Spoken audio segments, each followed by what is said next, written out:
કેમ છો વિદ્યાર્થી મિત્રો, સ્વાગત છે તમારું લક્ષ્ય બેચ 2025-26 ના સેકન્ડ ડેમો લેક્ચરની અંદર ભાગીદારી વિષય પ્રવેશનો ફર્સ્ટ ડેમો લેક્ચર તમે જોઈ લીધો હશે। આ સેકન્ડ ડેમો લેક્ચર જે ફ્રી ઓફ કોસ્ટ તમે અત્યારે જોઈ રહ્યા છો એ જોઈને તમે લક્ષ્ય બેચ 25-26 જોઈન કરી શકો છો। આ વિડીયોમાં આપણે શીખવાના છીએ કે ભાગીદારો પોતાનું મૂડી ખાતું અને ચાલુ ખાતું ધંધામાં કઈ રીતે રાખી શકે છે। મૂડી ખાતા વિશે તમને નોલેજ છે જ, પણ ચાલુ ખાતું તમારી માટે તદ્દન નવું છે, એટલે વિડીયોને એન્ડ સુધી જોતા રહેજો, કેમ કે મૂડી ખાતું ક્યારે બનાવવું, ચાલુ ખાતું ક્યારે બનાવવું, આ બંને વસ્તુ તમે શીખી ગયા તો વાર્ષિક હિસાબના 11 માર્ક્સના દાખલામાં, ભાગીદારના પ્રવેશના 8+8 16 માર્ક્સના દાખલામાં અને ભાગીદારની નિવૃત્તિના 8 માર્ક્સના દાખલામાં આ કોન્સેપ્ટ તમને ખૂબ જ કામમાં લાગવાનો છે। બેઝિક વસ્તુ છે, પણ આ બેઝિક વસ્તુ આગળ તમને ઘણા બધા માર્ક્સ લાવવામાં, સ્કોર કરવામાં મદદરૂપ થશે। તો ચાલો ફટાફટ શરૂઆત કરી દઈએ આપણે આજના વિડીયોની। તો ભાગીદારી પેઢીની અંદર મૂડી ખાતા રાખવાની કુલ 2 પદ્ધતિનો ઉપયોગ ભાગીદારો કરી શકે છે। આગળ જતા પહેલા 11મું ધોરણ આપણે યાદ કરી લઈએ કે 11મા ધોરણની અંદર જ્યારે તમે વાર્ષિક હિસાબનો દાખલો કરતા હતા ત્યારે મૂડી અને દેવા બાજુ એક ફોર્મેટ તમને તમારા શિક્ષકે શીખવાડ્યું હશે। એ ફોર્મેટ શું હતું? તો મૂડીની શરૂની બાકી એટલે કે શરૂની મૂડી, ત્યાર પછી એની અંદર પ્લસ કરવામાં આવતું હતું મૂડી પર વ્યાજ, ત્યાર પછી ચોખ્ખો નફો, કેમ કે તેમાં આપણે નફા નુકસાન ખાતું બનાવતા હતા અને એ નફો સીધો અહીંયા પ્લસ કરતા હતા, ત્યારબાદ માઇનસ ઉપાડ પર વ્યાજ અને માઇનસ ચોખ્ખી ખોટ। આટલી વસ્તુની અસર તમે ઓલરેડી વાર્ષિક હિસાબના દાખલા જે વિદ્યાર્થીએ ગણ્યા હશે એને આ ટ્રીટમેન્ટ આવડતી પણ હશે અને યાદ પણ હશે। પણ હવે અહીંયા 2 અથવા 2 કરતા વધારે ભાગીદારોની જ્યારે ડિટેલ લખવાની થાય ત્યારે આપણે આ વસ્તુ ન કરતા સેપરેટ મૂડી ખાતા તૈયાર કરવાના છે। આ તમારી માટે બિલકુલ નવું છે। તમે આ રીતના પણ સ્ટેપ્સ ફોલો કરી શકો છો, પણ બેટર છે કે સેપરેટ મૂડી ખાતા તૈયાર કરવામાં આવે। આગળના chapter number 2, chapter number 5, chapter number 6 માં તમારે સેપરેટ મૂડી ખાતા જ તૈયાર કરવાના છે, જેની પ્રેક્ટિસ આપણે અત્યારથી ફર્સ્ટ ચેપ્ટરથી જ કરીશું। તો વિદ્યાર્થી મિત્રો, પેઢીની અંદર ભાગીદારો પોતાના મૂડી ખાતા કુલ 2 પદ્ધતિથી રાખી શકે છે અને 2 પદ્ધતિનું નામ છે, એક તો અસ્થિર મૂડી ખાતાની પદ્ધતિ અને બીજી સ્થિર મૂડી ખાતાની પદ્ધતિ। વિદ્યાર્થી મિત્રો, આ જે થિયરી અત્યારે હું તમને એક્સપ્લેન કરી રહ્યો છું એ એમસીક્યુ માટે ખૂબ જ ઇમ્પોર્ટન્ટ છે અને વિડીયોના અંતે હું તમને પ્રેક્ટિસ પણ કરાવીશ। એ પ્રેક્ટિસથી તમે સ્વાધ્યાયના એમસીક્યુ પણ સોલ્વ ઇઝીલી કરી શકશો, એટલે કોન્સેપ્ટ પર ધ્યાન આપજો। ગોખણ પટ્ટીથી હંમેશા આપણે દૂર રહીશું, કોન્સેપ્ટ પર ફોકસ કરીશું, એટલે એક પણ માર્ક્સ તમારો કટ વગર કામનો ન થવો જોઈએ। તો સૌથી પહેલા જોઈ લો એક બેઝિક કે ભાગીદારો 2 પદ્ધતિથી મૂડી ખાતા તૈયાર કરી શકે છે। પહેલી પદ્ધતિ છે અસ્થિર, જેનું બીજું નામ છે હંગામી। ક્વેશ્ચનમાં અસ્થિર શબ્દ પણ આપેલો હોઈ શકે છે, હંગામી શબ્દ પણ આપેલો હોઈ શકે છે। અને બીજી મેથડ છે સ્થિર અને એનું બીજું નામ છે કાયમી। તો સેમ પ્રશ્નની અંદર સ્થિર મૂડી ખાતાની પદ્ધતિ પણ કહેવામાં આવી શકે છે અને કાયમી મૂડી ખાતાની પદ્ધતિ એવું પણ કહેવામાં આવી શકે છે। હવે જોઈ લઈએ કે બંને પદ્ધતિમાં શું અલગ છે અને શું સામ્યતા છે। તો અહીંયા વર્ડ તમને આપેલો છે અસ્થિર। અસ્થિરનો મતલબ એવો થાય કે ભાગીદારોની મૂડી દર વર્ષે કેવી રહેશે? અસ્થિર રહેશે, તેમાં વધારો ઘટાડો તમને જોવા મળશે। સ્પષ્ટ લખ્યું છે, જુઓ, અસ્થિર અથવા હંગામી મૂડી ખાતાની પદ્ધતિ એટલે એવી પદ્ધતિ કે જેની અંદર એવરી યર ભાગીદારોની મૂડીની અમાઉન્ટ બદલાતી રહે, 2021 માં અલગ હોય, 22 માં અલગ, 23 માં અલગ, 24 માં અલગ, 25 માં અલગ અમાઉન્ટ હોય, એને કહેવાય અસ્થિર મૂડી ખાતાની પદ્ધતિ. જ્યારે સ્થિર અથવા કાયમી મૂડી ખાતાની પદ્ધતિમાં એવરી યર ભાગીદારોની મૂડીની અમાઉન્ટ કેવી રહેશે? સરખી રહેશે, સિમિલર રહેશે. એમાં કોઈ પણ પ્રકારનો ચેન્જ આપણને જોવા નહીં મળે. એટલે કઈ રીતે? તો 2021 માં સપોઝ મૂડી છે 1 લાખ, તો 22 માં પણ 1 લાખ, 23, 24, 25 માં પણ એ અમાઉન્ટ તમને 1 લાખ જ જોવા મળશે. હવે હમણાં આપણે આગળ એક્ઝામ્પલ લીધું તેમ શરૂની મૂડી તમને આપેલી છે 1 લાખ રૂપિયા. એની અંદર મૂડી પર વ્યાજ આપણે પ્લસ કરીશું, તો મૂડી પર વ્યાજ ફોર એક્ઝામ્પલ 10% આપ્યું હોય તો 10,000 રૂપિયા થાય. ત્યાર પછી ચોખ્ખો નફો પણ એની અંદર પ્લસ કરવામાં આવશે. ફોર એક્ઝામ્પલ ચોખ્ખો નફો છે 5,000 રૂપિયા. ત્યારબાદ ઉપાડ એમાંથી માઇનસ કરવામાં આવશે. ઉપાડ છે ફોર એક્ઝામ્પલ 20,000 રૂપિયા અને માઇનસ ઉપાડ પર વ્યાજ એ પણ છે માનો કે 10%, તો 2,000 રૂપિયા આપણે અહીંયા માઇનસ કરતા હતા 11મા ધોરણની અંદર મૂડી દેવા બાજુ. આ ફોર્મેટ તમને યાદ જ હશે.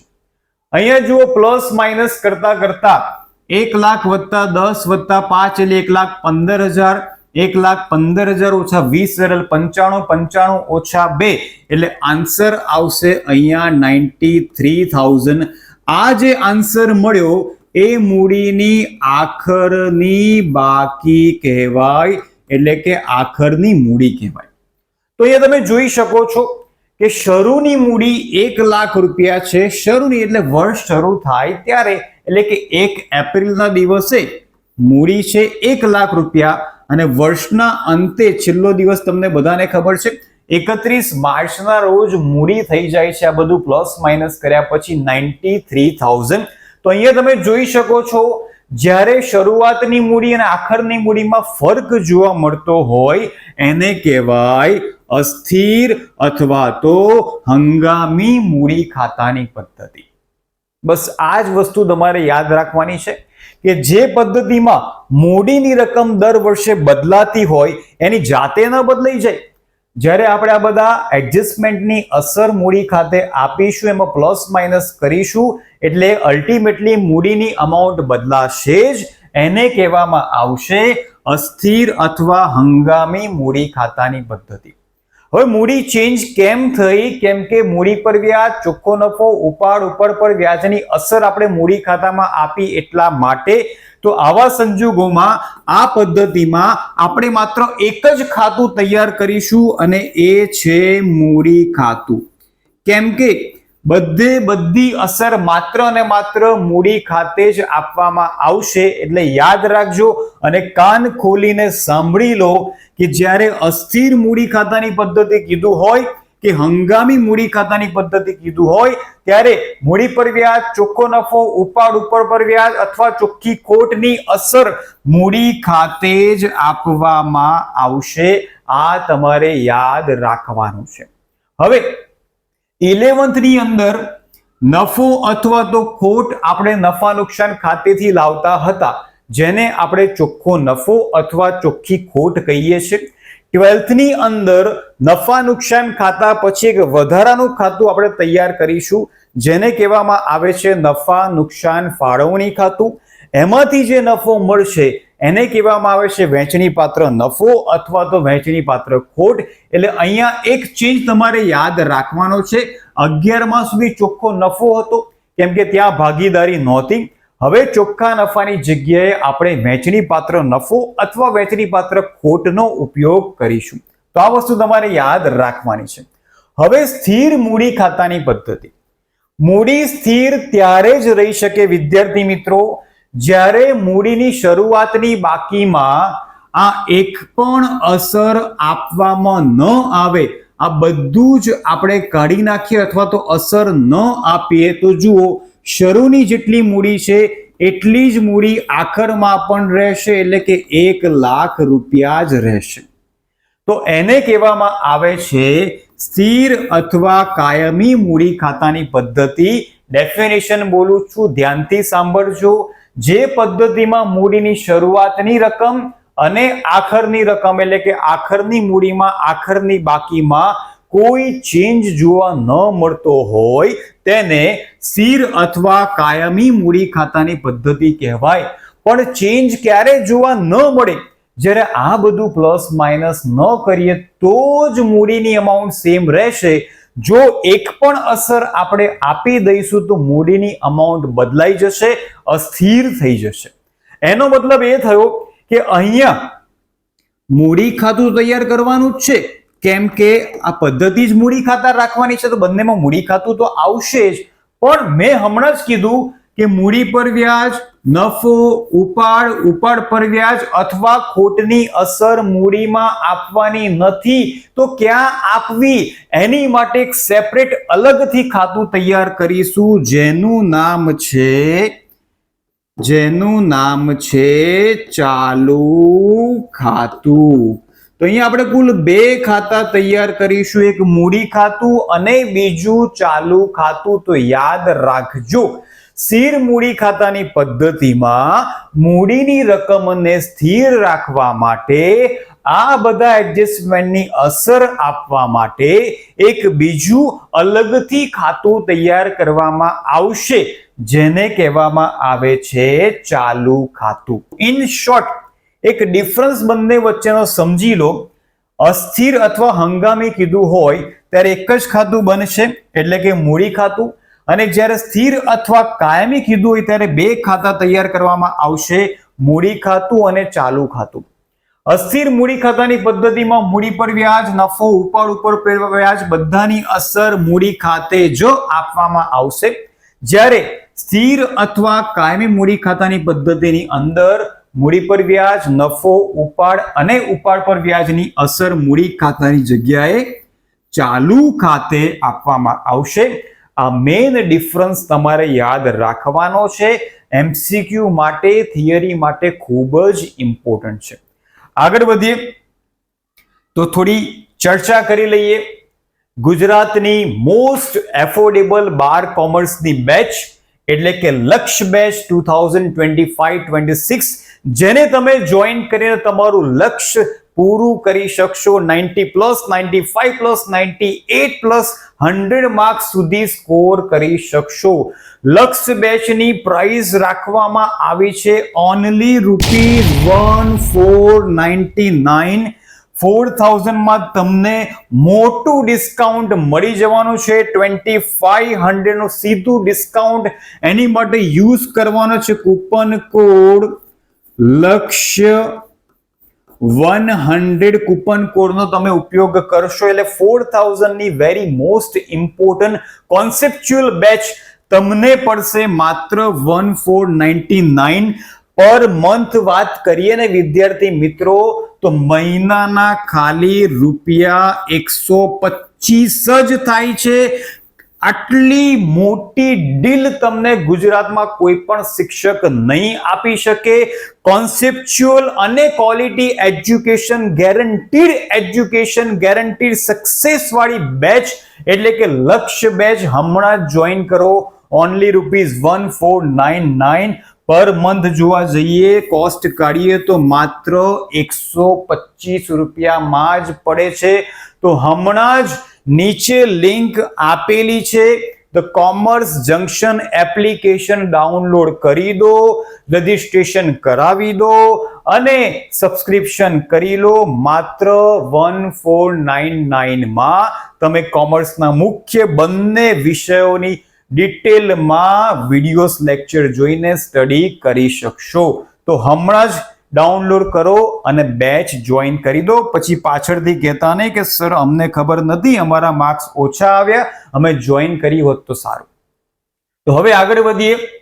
અસ્થિર મૂડી ખાતાની પદ્ધતિમાં હમણાં જ આપણે જોયું કે માત્ર એક જ ખાતું તૈયાર કરવામાં આવશે એટલે કે મૂડી ખાતું. અહીંયા ચાલુ ખાતું તૈયાર કરવાનું હોતું નથી. તો ફર્મો જોઈ લઈએ, ફોર્મેટ જોઈ લઈએ કે મૂડી ખાતું કઈ રીતે તૈયાર કરવામાં આવે છે. 11th માં તમે સેપરેટ મૂડી ખાતું ભણ્યા નથી, માટે ધ્યાનપૂર્વક જોજો. આગળના મેં કીધા તેમ ચેપ્ટર નંબર 2, 5 અને 6 માં તમને ખૂબ જ કામ લાગશે. વિદ્યાર્થી મિત્રો, મૂડી ધંધાની આંતરિક જવાબદારી કહેવાય અને જવાબદારીની બાકી હંમેશા જમા જ હોય. એટલે શરૂઆતની મૂડી હંમેશા આપણે જમા બાજુથી લખીને શરૂ કરીશું, જે તમને તારીખ 1/4 કોઈ પણ વર્ષ હોય એ વર્ષે તમને મળી જશે, જ્યાં આપણે લખીશું બાકી આગળ લાવ્યા. શોર્ટમાં તમે લખી શકો છો બાઆલા. બાકી આગળ લાવ્યાનો મતલબ થાય શરૂની મૂડી, જે ક્વેશ્ચનમાં તમને મળી જશે, આપેલી હશે, એટલે બિલકુલ ચિંતા કરશો નહીં. એના ખાનામાં એની મૂડી લખવાની છે, બીના ખાનામાં બીની મૂડી લખવાની છે. આટલું તો તમને ઈઝી આવડે કે મૂડી ખાતાની અંદર મૂડીની શરૂઆતની બાકી હંમેશા જમા બાજુ જ આવે, એટલું તમારે યાદ રાખવાનું છે. કેમ કે મૂડી ધંધાની જવાબદારી છે, એટલા માટે મૂડીની બાકી હંમેશા જમા બાકી જ હોય. હવે હમણાં જ આપણે આગળ જોયું કે મૂડીની અસર, મૂડીની અંદર કયા કયા એડજસ્ટમેન્ટ્સની આપણે અસર આપીશું. તો એક તો છે મૂડી પર વ્યાજ, ઉપાડ, ઉપાડ પર વ્યાજ, નફો અથવા ખોટ, અથવા તો ભાગીદારને પગાર, બોનસ, કમિશન મળે, બધી જ અસર આપણે મૂડી ખાતે જ આપવાની છે. કઈ પદ્ધતિમાં? અસ્થિર અથવા હંગામી મૂડી ખાતાની પદ્ધતિમાં. એક સિમ્પલ લોજિક લઈને ચાલવાનું છે. જો ભાગીદાર માટે આવક હોય તો એની અસર જમા બાજુ આપો, અને જો ભાગીદાર માટે ખર્ચ હોય તો એની અસર આપણે ઉધાર બાજુ આપીશું. ફરીથી રિપીટ કરું છું કે મૂડી ખાતામાં કઈ વસ્તુ ક્યાં આવે ગોખશો નહીં. અહીંયા બે ભાગીદારો છે, પોતે ભાગીદાર બની જાઓ. શું મારી માટે આ આવક છે તો જમા બાજુ લખો, શું મારી માટે આ ખર્ચ છે તો ઉધાર બાજુ લખો. બીજા અર્થમાં કહીએ તો જે કંઈ પણ ટ્રાન્ઝેક્શન થી મૂડીની રકમ વધતી હોય તો જમા બાજુ લખો એટલે પ્લસ થશે.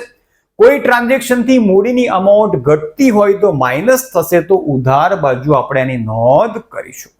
તો અહીંયા તમે જોયું શરૂની મૂડી એટલે કે મૂડીની જે બાકી છે આપણે જમા બાજુ નોંધીશું. મૂડી કરતા ઓપોઝિટ શું હોય તો મૂડીનું વિરોધાર્થી થાય ઉપાડ.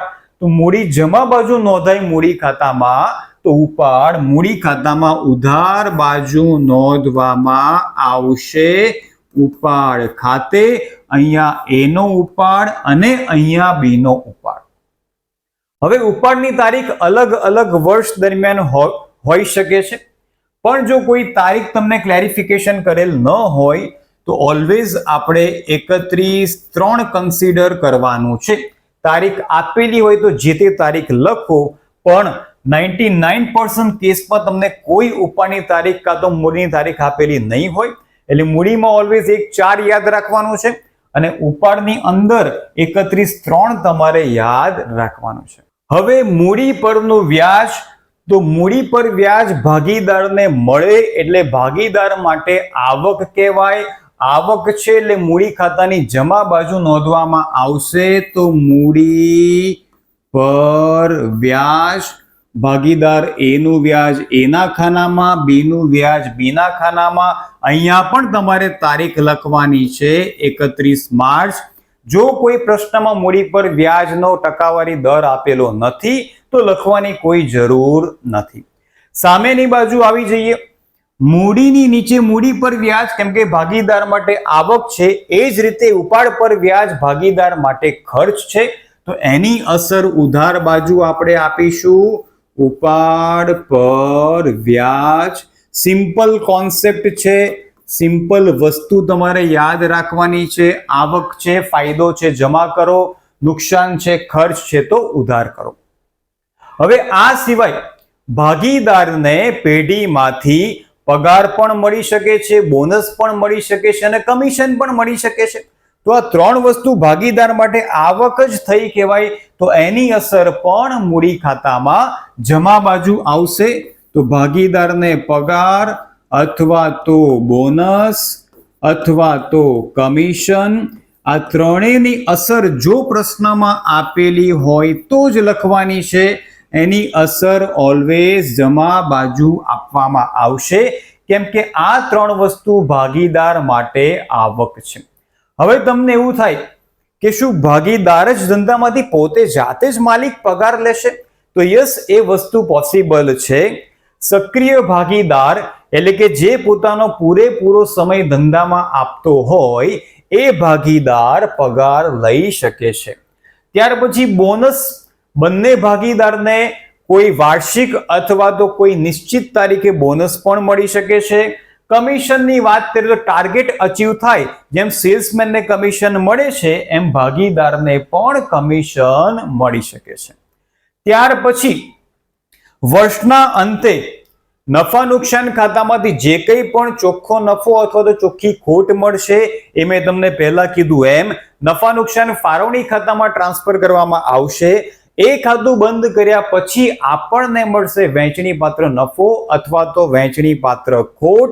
એની અસર પણ મૂડી ખાતે આપવામાં આવશે.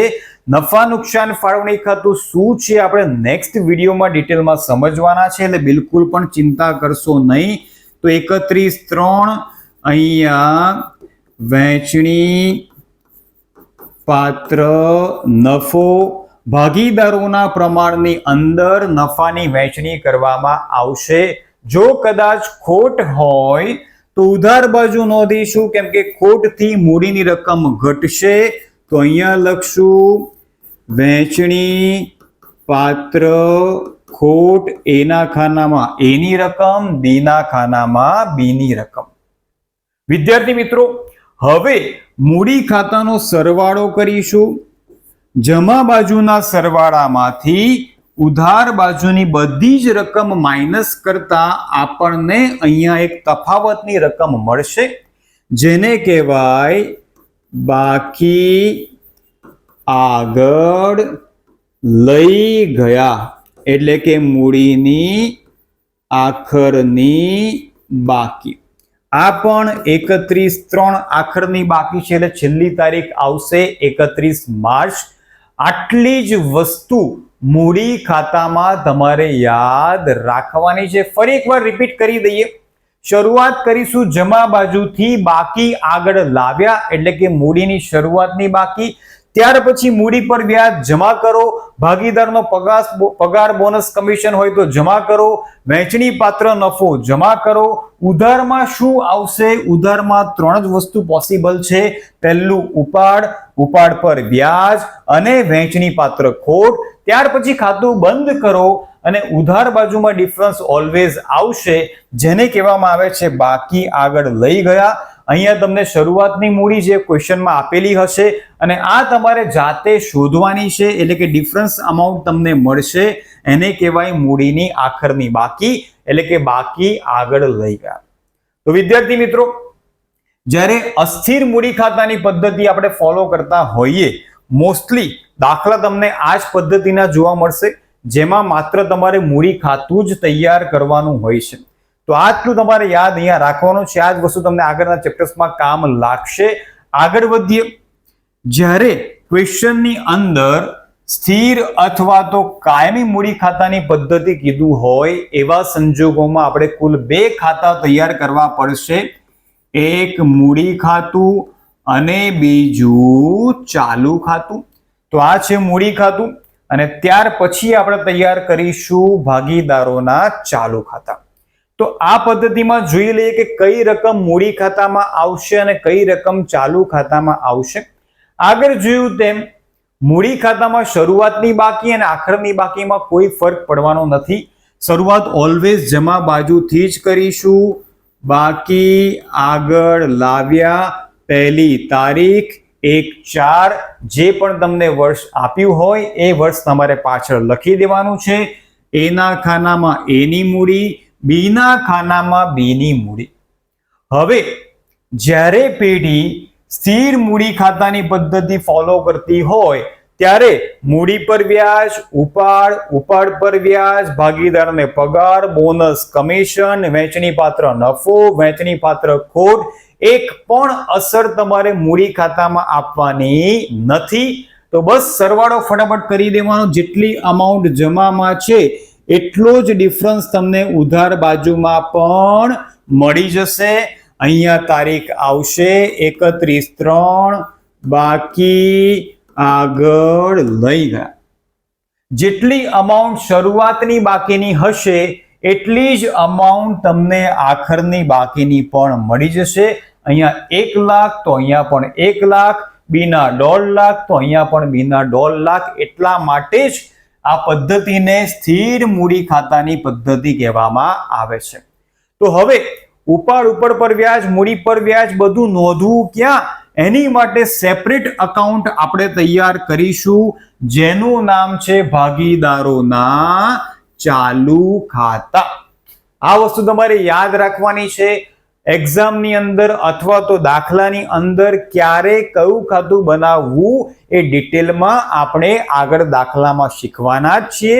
હમણાં બેઝિક કોન્સેપ્ટ સમજી લો. તો હવે ચાલુ ખાતું જે છે એ અલગથી તૈયાર કરવામાં આવે છે. જેમ મૂડી ખાતાની શરૂઆતની બાકી હોય છે એમ ચાલુ ખાતાની પણ શરૂઆતની બાકી તમને પ્રશ્નમાં આપેલી હશે. તો 1/4 ના રોજ બાકી આગળ લાવ્યા. એના ખાનામાં એની રકમ અને બીના ખાનામાં બીની રકમ. પણ વિદ્યાર્થી મિત્રો, ચાલુ ખાતાની શરૂઆતની બાકી જમા બાકી પણ હોઈ શકે અને ઉધાર બાકી પણ હોઈ શકે. જે મૂડી ખાતાની હંમેશા જમા બાકી જ હોય છે, પણ ચાલુ ખાતામાં ઉલટું હોય છે.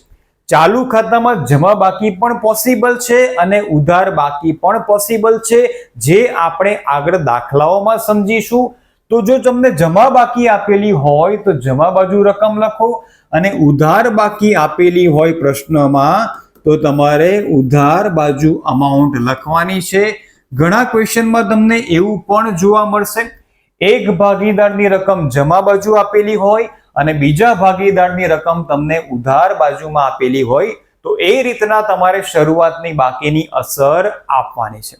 હવે સેમ ટુ સેમ જેમ આગળ કર્યું તેમ જ તમારે લખવાનું છે, અને એ જ વસ્તુ યાદ રાખવાની છે. અસ્થિર મૂડી ખાતાની પદ્ધતિમાં જેટલી વસ્તુ જમા બાજુ આવતી હતી એ સ્થિર મૂડી ખાતાની પદ્ધતિમાં ચાલુ ખાતામાં જમા બાજુ આવશે. તો મૂડી પર વ્યાજ ચાલુ ખાતામાં જમા બાજુ, ત્યાર પછી ભાગીદારને પગાર અથવા તો બોનસ અથવા તો કમિશન એની અસર પણ જમા બાજુ આપવામાં આવશે. ત્યાર પછી વહેંચણી પાત્ર નફો એની અસર પણ જમા બાજુ આપવામાં આવશે. ટૂંકમાં એટલું યાદ રાખવાનું છે કે અસ્થિર મૂડી ખાતાની પદ્ધતિમાં જે રકમો આપણે મૂડી ખાતામાં લખતા હતા એ જ રકમો હવે ચાલુ ખાતામાં લખવાની છે. બીજો કોઈ ચેન્જ આમાં કરવાનો નથી. ઉધાર બાજુમાં ઉપાડ, ત્યાર પછી ઉપાડ પર વ્યાજ, ત્યાર પછી વહેંચણી પાત્ર ખોટ. આ બધી જ અમાઉન્ટની અસર આપણે ઉધાર બાજુ આપીશું. હવે સિમ્પલી સરવાળો કરવાનો છે, પણ અહીંયા એક વસ્તુનું તમારે ધ્યાન રાખવાનું છે. જે બાજુનો સરવાળો વધારે થતો હોય એ પહેલા કરવાનો છે, કેમ કે અહીંયા ચાલુ ખાતામાં ડિફરન્સ ઉધાર બાજુ પણ આવી શકે છે અને જમા બાજુ પણ આવી શકે છે. ઉધાર બાજુ ડિફરન્સ આવે તો ઉધાર બાજુ લખીશું આપણે બાકી આગળ લઈ ગયા, અને જો ડિફરન્સ જમા બાજુમાં આવતો હોય તો જમા બાજુ લખીશું બાકી આગળ લઈ ગયા. એવું પણ બનશે કે કોઈ એક ભાગીદારનો ડિફરન્સ ઉધાર બાજુમાં આવશે અને કોઈ એક ભાગીદારનો ડિફરન્સ જમા બાજુમાં આવશે. એવું પણ બની શકે છે, જે ડિટેલમાં આપણે આગળ દાખલામાં ચર્ચા કરીશું. આ સિવાય ચાલુ ખાતાની બાકીનું વ્યાજ પણ અહીંયા આવી શકે છે, એની ચર્ચા પણ આપણે ડિટેલમાં કરીશું. હવે આગળ વધીએ. જ્યારે વિડીયોની શરૂઆતમાં જે તમને કહેવામાં આવ્યું હતું તે જે તમારે ખૂબ જ મહત્વનું છે અને યાદ રાખવાનું છે, અહીં અમે લખ્યું પણ છે કે આટલું તો ગમે તેમ કરીને તમારે યાદ રાખવું જ પડશે. MCQ માટે વેરી મોસ્ટ ઇમ્પોર્ટન્ટ. આટલું જોયા પછી તમે MCQ જાતે સોલ્વ કરી શકશો. તો એક વસ્તુ યાદ રાખજો, ક્વેશ્ચનની અંદર MCQ માં જ્યારે અસ્થિર અથવા હંગામી મૂડી ખાતાની પ્રથાનું નામ કીધું હોય, પદ્ધતિનું નામ કીધું હોય, એવા સંજોગોમાં મૂડી પર વ્યાજ, ઉપાડ પર વ્યાજ, ભાગીદારને પગાર, બોનસ, કમિશન અને વહેંચણી પાત્ર નફો અથવા ખોટ અસ્થિર મૂડી ખાતાની પદ્ધતિમાં આ હમણાં આવશે નહીં. તો આ 4 અને આ 5મી વસ્તુની અસર ઓલવેઝ જ્યારે પ્રશ્નમાં MCQ માં અસ્થિર હંગામી કીધું હોય ત્યારે મૂડી ખાતે જ આપવામાં આવશે. આટલું જ યાદ રાખો કે અસ્થિર વડ હોય, હંગામી વડ હોય ત્યારે બધી અસર મૂડી ખાતે આપીશું. ત્યાર પછી જો પ્રશ્નની અંદર MCQ ની અંદર સ્થિર અથવા કાયમી મૂડી ખાતાની પદ્ધતિ કીધું હોય ત્યારે મૂડી પર વ્યાજ, ઉપાડ પર વ્યાજ, પગાર, બોનસ, કમિશન, ચાલુ ખાતાની બાકીનું વ્યાજ, વહેંચણી પાત્ર નફો અથવા ખોટની અસર માત્ર અને માત્ર ચાલુ ખાતે જ આપવામાં આવશે. બસ આટલું યાદ રાખવાનું છે. ઘણા બધા MCQ તમારા આમ ચપટી વગાડતાની સાથે સોલ્વ થઈ જશે. બીજું ઇમ્પોર્ટન્ટ ક્વેશ્ચન ખાસ MCQ માટે કે પેઢી માટે શું ગણાય અને ભાગીદાર માટે શું ગણાય એ પણ કોન્સેપ્ચ્યુઅલ આપણે સમજી લઈએ. સૌથી પહેલા મૂડી પર વ્યાજ. તો મૂડી ધંધામાં લાવશે કોણ? ભાગીદાર. ભાગીદાર મૂડી ધંધામાં ઇન્વેસ્ટ કરશે તો ભાગીદારને મૂડી પર વ્યાજ મળે. તો ભાગીદાર માટે મૂડી પર વ્યાજ આવક ગણાય. ભાગીદારને મૂડી પર વ્યાજ આપશે કોણ? પેઢી આપશે. તો પેઢી માટે ભાગીદારની મૂડીનું વ્યાજ ખર્ચ ગણાય. ગોખશો નહીં. કોન્સેપ્ટ યાદ રાખજો કે મૂડી ભાગીદાર લાવ્યો છે, ભાગીદારે ઇન્વેસ્ટ કર્યું છે તો ભાગીદારને મૂડી પર વ્યાજ મળે. તો ભાગીદાર માટે આવક અને પેઢી માટે ખર્ચ. ત્યાર પછી ઉપાડ પર વ્યાજ. એના કરતા ઉલટું, ધંધામાંથી ઉપાડ ભાગીદાર હંમેશા કરે એટલે ઉપાડ પર વ્યાજ ભાગીદારે ચૂકવવું પડે એટલે ભાગીદાર માટે ખર્ચ કહેવાય. પેઢીને મળે એટલે પેઢી માટે આવક કહેવાય.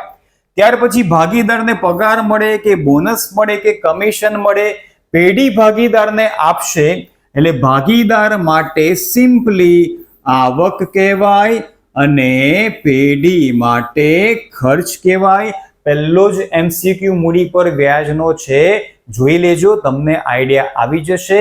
અને આ સમજ્યા પછી તમે બધા જ MCQ સોલ્વ જાતે પણ કરી શકશો. ત્યાર પછી ચાલુ ખાતાની જમા બાકીનું વ્યાજ અને ચાલુ ખાતાની ઉધાર બાકીનું વ્યાજ. અહીંયા ઘણા બધા વિદ્યાર્થીઓ ગડબડી કરતા હોય છે એટલે સિમ્પલ ટીક તમને આપી દઉં છું. જો પ્રશ્નમાં તમને કીધું હોય કે ચાલુ ખાતાની જમા બાકીનું વ્યાજ પેઢી માટે કાં તો ભાગીદાર માટે શું કહેવાય, ગોખશો નહીં. જમા બાકી કીધું હોય ને તો યાદ રાખજો, સેમ નિયમ તમારે મૂડી પર વ્યાજ છે એનો લાગુ કરવાનો છે. એટલે કે એક્ઝામની અંદર કાં તો ગમે ત્યારે કોઈ પણ એક્ઝામની અંદર પરીક્ષામાં ચાલુ ખાતાની જમા બાકીનું વ્યાજ પેઢી માટે શું કહેવાય, તો જે આન્સર મૂડી પર વ્યાજનો છે એ જ આન્સર તમારે જમા બાકી શબ્દ હોય ચાલુ ખાતાની ત્યારે લખી દેવાનો છે. તો પેઢી માટે ખર્ચ અને ભાગીદાર માટે આવક. એ જ રીતે ચાલુ ખાતાની ઉધાર બાકીનું વ્યાજ MCQ તમને આપેલો છે. એની અંદર તમારે યાદ રાખવાની છે ટ્રીટમેન્ટ સેમ ઉપાડ જેવી. ઉપાડ અને ઉધાર શબ્દ પણ તમે મેચ કરી શકો છો. જે અસર ઉપાડ પર વ્યાજની છે એ જ અસર ચાલુ ખાતાની ઉધાર બાકીના વ્યાજની પણ આવશે. તો અહીંયા પેઢી માટે આવક છે તો અહીંયા પણ આવક અને ભાગીદાર માટે ખર્ચ થઈ જશે. તો વિદ્યાર્થી મિત્રો, જેટલી પણ ઇમ્પોર્ટન્ટ થિયરી છે ભાગીદાર અને પેઢીને લગતી કે જેમાંથી બોર્ડની પરીક્ષામાં MCQ આવે જ છે એવરી યર, એ બધી થિયરીની ચર્ચા ડિટેલમાં આપણે કરી લીધી છે. તો વિડીયો તમને કેવો લાગે કમેન્ટ કરીને મને ચોક્કસથી જણાવજો. ફરીથી મળીશું આપણે નવા વિડીયોમાં, ત્યાં સુધી આવજો.